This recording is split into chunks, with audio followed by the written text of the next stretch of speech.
विद्यार्थियों नमस्कार। आज भारतीय इतिहास के कुछ विषय भाग 1 इतिहास कक्षा 12वीं के विषय 1 के अंतर्गत हमने आपको कल जो पढ़ाया था, इसमें हड़प्पा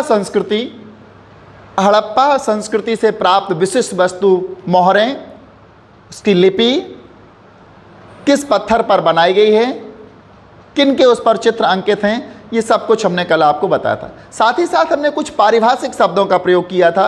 हड़प्पा संस्कृति का नाम हड़प्पा संस्कृति क्यों पड़ा, इसका काल निर्धारण हमने कल पढ़ा था। अब काल निर्धारण में हमारे यहाँ एक शब्द आया था कल, 2600 और 1900 ईसा पूर्व के बीच हड़प्पा संस्कृति का निर्धारण माना जाता है। 2600 से 1900 ईसा पूर्व के बीच हड़प्पा संस्कृति का निर्धारण किया जाता है। और हम यहाँ इस बात को देखेंगे कि ईसा पूर्व होता क्या है। अगर हमें ईसा पूर्व की बात करें तो हिंदी का जो ईसा पूर्व है अंग्रेजी का बीसी होता है। हिंदी का ईसा पूर्व, अंग्रेजी में इसको बीसी कह के संबोधित किया जाता है। और ये बिफोर क्राइस्ट, बीसी का अर्थ होता है बिफोर क्राइस्ट। कभी कभी हम तिथियों से पहले एडी या ईसवी लिख देते हैं। तिथि के बाद और तिथि के पहले दोनों ओर लिखा जाता है। जैसे हमने लिखा था 2600 ईसा पूर्व से 1900 ईसा पूर्व तक, यह है हड़प्पा सभ्यता का काल माना गया। तो यहां हमने तिथि के बाद में लिखा है, जो भी लिख रहे हैं हम वो तिथि के बाद में लिख रहे हैं, ईसा पूर्व या बीसी। यहां हम बीसी भी लिख सकते हैं, बीसी, बीसी।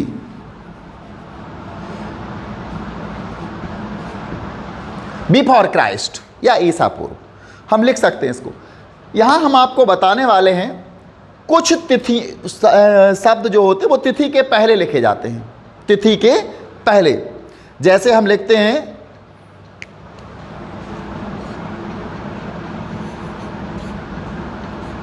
1947 ईसवी सन जो होता है वो 1947, ये पहले लिखा जाएगा। इसको हम देखते हैं यहां पर, हम तिथियों से पहले एडी भी लिखते हैं, ऐसे भी लिख सकते हैं एडी 1947, ये तिथि के पहले, ये तिथि के बाद और ये तिथि के पहले हम यहां इसको लिख सकते हैं। हम तिथियों से पहले एडी या ईसवी लिखते हैं। इसका तात्पर्य एनो डोमिनी नामक दो लैटिन शब्दों से बना। ये जो एडी है या ईसवी है, ये एनो डोमिनी नामक दो लैटिन शब्दों से बना है। विद्यार्थियों आपको पता होगा लैटिन भाषा अंग्रेजी की जननी है। जिस प्रकार हिंदी का जन्म संस्कृत से हुआ है, उसी प्रकार लैटिन भाषा से अंग्रेजी का जन्म हुआ है। इसलिए ये अंग्रेजी में जो भी शब्द आते हैं वो लैटिन शब्द आते हैं।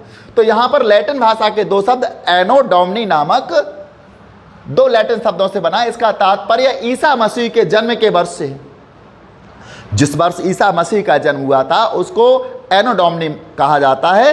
और इसी से इन्होंने अपने इसका निर्धारण किया है एडी का, ईसा मसीह के जन्म के वर्ष से। आजकल एडी की जगह सीई और बीसी की जगह बीसीई का प्रयोग होता है। आजकल एडी की जगह, एनो डोमिनी की जगह CE, common era, CE means common era, और बीसी की जगह, बिफोर क्राइस्ट की जगह बीसीई का प्रयोग होता है, बिफोर कॉमन एरा। बीसी का मतलब हो गया बिफोर कॉमन एरा और बीसी का मतलब है सी का मतलब है कॉमन एरा। सी का प्रयोग करता है एडी की जगह, एनो डोमिनी की जगह सी का प्रयोग, यानी कि कॉमन एरा, और बीसी की जगह बीसीई, बिफोर क्राइस्ट की जगह बिफोर कॉमन एरा। बीसी ले लो, बिफोर क्राइस्ट, ईसा पूर्व, क्राइस्ट वही ईसा मसीह से ही संबंध है, इनके उनके जन्म से। कुछ लोग एडी इसीलिए लिख देते हैं, एनो डोमिनी। इसके बाद हम देखते हैं यहाँ पर, हम इन शब्दों का प्रयोग इसलिए करते हैं बिफोर कॉमन एरा के लिए होता है, और हम इन शब्दों का प्रयोग इसलिए करते हैं कि विश्व के अधिकांश देशों में अब कॉमन एरा का प्रयोग सामान्य हो गया। हर जगह कॉमन एरा का प्रयोग सामान्य हो गया। BCE या CE, कॉमन एरा या BCE, बिफोर कॉमन एरा, यानी हम कह सकते हैं ईसवी या ईसा पूर्व, बात वही है। हम इन शब्दों का प्रयोग इसलिए करते हैं क्योंकि विश्व के अधिकांश देशों में अब कॉमन एरा का प्रयोग सामान्य हो गया है। कभी अंग्रेजी के BP का प्रयोग होता है, कभी कभी अंग्रेजी के, यहाँ कभी कभी अंग्रेजी के BP का प्रयोग होता है, जिसका तात्पर्य बिफोर प्रेजेंट, वर्तमान से पहले। इस पुस्तक में हमने BCE के लिए ईसा पूर्व तथा BP के लिए वर्तमान से पहले शब्दों का प्रयोग किया। ईसा पूर्व या वर्तमान से पहले, बिफोर प्रेजेंट, BP, इनका प्रयोग करते हैं। हम जब भी कहीं तिथि या काल लिखते हैं तो इन्हीं का प्रयोग सामान्यतः किया जाता है। हम जब भी लिखें इनका विशेष ध्यान रखें। किसी भी परीक्षा में आपको बैठना हो, आपको जब भी कुछ ऐसे शब्दों का प्रयोग होता है तो हमें इन चीज़ों का विशेष ध्यान रखना होता है, जिससे कि हम काल निर्धारण बड़ी आसानी से कर सकते हैं।